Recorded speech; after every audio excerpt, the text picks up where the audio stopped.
21వ అధ్యాయం. ఇశ్రాయేలీయులు అతారీయుల మార్గమున వచ్చుచున్నారని దక్షిణ దిక్కున నివసించిన కనానీయుడైన అరాదు రాజు విని అతడు ఇశ్రాయేలీయులతో యుద్ధము చేసి వారిలో కొందరిని చెరపట్టగా, ఇశ్రాయేలీయులు యెహోవాకు మొక్కుకొని, నీవు మా చేతికి ఈ జనమును బొత్తిగా అప్పగించిన ఎడల మేము వారి పట్టణములను నీ పేరట నిర్మూలము చేసేదమనిరి.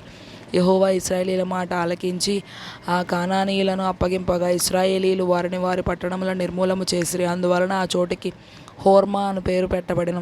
వారు ఏదోము దేశమును చుట్టిపోవాలని హోరుకొండ నుండి ఎర్ర సముద్రం మార్గముగా సాగినప్పుడు మార్గాయాసము చేత జనుల ప్రాణము సొమ్మసిల్లెను. కాగా ప్రజలు దేవునికిని మోషేకును విరోధముగా మాటలాడి, ఈ అరణ్యంలో చచ్చుటకు ఐగుప్తులో నుండి మీరు మమ్ము ఎందుకు రప్పించితిరి?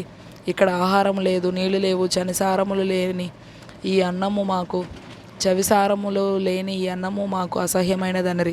అందుకు యెహోవా ప్రజల్లోనికి తాపకరములైన సర్పములను పంపెను.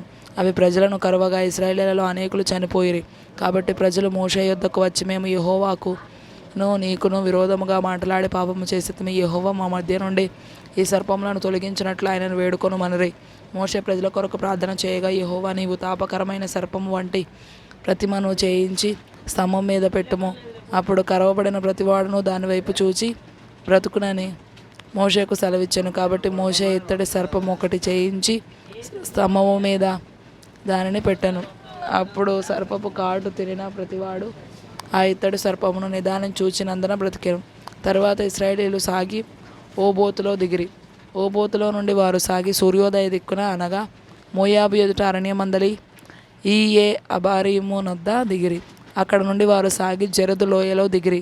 అక్కడ నుండి వారు సాగి అమోరీల పొలిమేరల నుండి వచ్చి ప్రవహించి అరణ్యమందు సంచరించు అర్నోను అద్దరిని దిగిరి. అర్నోను మోయాబీలకును అమోరీలకును మధ్య నుండి మోయాబు సరిహద్దు.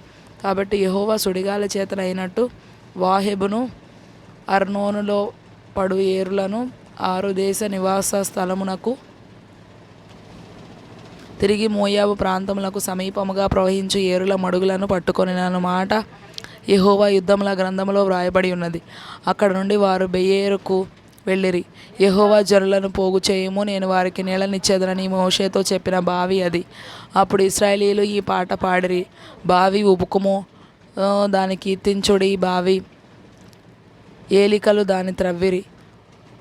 తమ అధికార దండముల చేతను కర్రల చేతను జనుల అధికారులు దాన్ని త్రవ్విరి. వారు అరణ్యం నుండి మత్తాను నుండి నహలియేలుకును, నహలియేలు నుండి బామోతుకును, మోయాబు దేశమందరి లోయలోనున్న బామోతు నుండి ఎడారికి ఎదురుగానున్న పిస్గా కొండకు వచ్చిరి. ఇశ్రాయేలీయులు అమోరీల రాజైన సీహోను నొద్దకు దూతలను పంపి, మమ్మను నీ దేశంలో బడి వెళ్ళనిమ్ము, మేము పొలములకైనను ద్రాక్ష తోటలకైనను పోము, బావుల నీళ్లు త్రాగము, మేము నీ పొలిమేరలను దాటు వరకు రాజమార్గంలోనే నడిచిపోదుమని అతనితో చెప్పించిరి.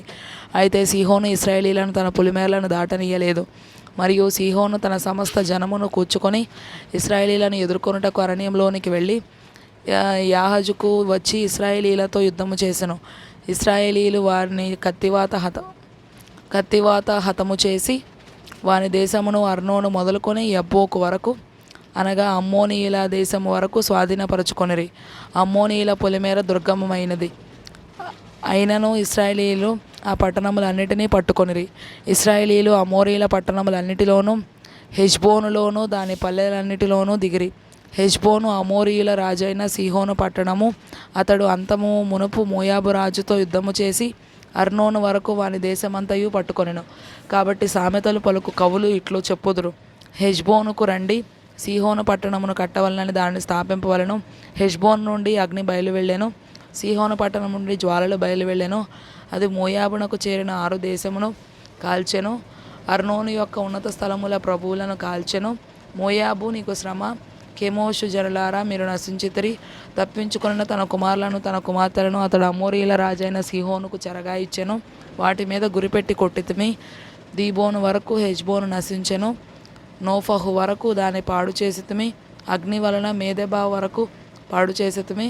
అట్లు ఇశ్రాయేలీయులు అమోరీల దేశంలో దిగిరి మరియు యాజరు దేశమును సంచరించి చూచుటకై మోషే మనుషులను పంపగా, వారు దాని గ్రామములను వశము చేసుకొని అక్కడనున్న అమోరీలను తోలివేసిరి. వారు తిరిగి బాషాను మార్గముగా వెళ్ళినప్పుడు బాషాను రాజైన ఓగును అతని సమస్త జనమును ఎద్రెయిలో యుద్ధము చేయుటకు వారిని ఎదుర్కొన బయలుదేరగా యెహోవా మోషేతో ఇట్లనెను, అతనికి భయపడకము, నేను అతనిని అతని సమస్త జనమును అతని దేశమును నీ చేతికి అప్పగించితిని. నీవు హెష్బోనులో నివసించిన అమోరీల రాజైన సీహోనుకు చేసినట్లు ఇతనికి చేయుదువు. కాబట్టి వారు అతనిని అతని కుమారులను అతనికి ఒక్కడైనను శేషించకుండా అతని సమస్త జనమును హతము చేసి అతని దేశమును స్వాధీనపరచుకొనిరి.